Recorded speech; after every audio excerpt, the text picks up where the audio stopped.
مميزات وعيوب الريلمي نوت 70، والمميزات والعيوب دي بناء على الفئة السعرية اللي الموبايل نفسه موجود فيها.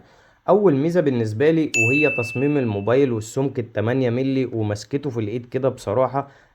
ماسكة مريحة، يعني بالنسبة لنا مسكة الموبايل كده ماسكة مريحة، وتصميمه أنا شايفه شيك وحاجة كويسة خالص بالنسبة للفئة السعرية.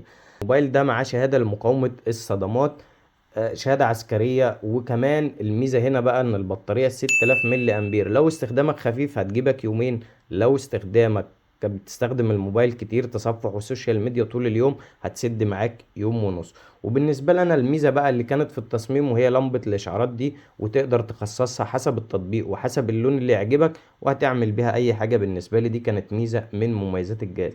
اما بقى عيوب الجهاز ده اداؤه متواضع نسبيا لان في معالج من يونيسوك وهو التي 7250، وانا شارح المعالج ده وعيوبه في المراجعة الكاملة هسيبها لك تحت.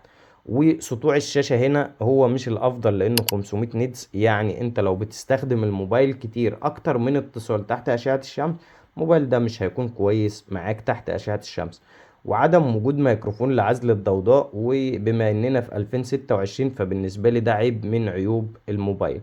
اما بقى بالنسبة لي عدم وجود خاصية NFC برضو في 2026 ده مش الافضل خالص. ولو حابب تشوف المراجعة الكاملة مميزات وعيوب الجهاز وتجربة الاداء هسيب لك الفيديو تحت.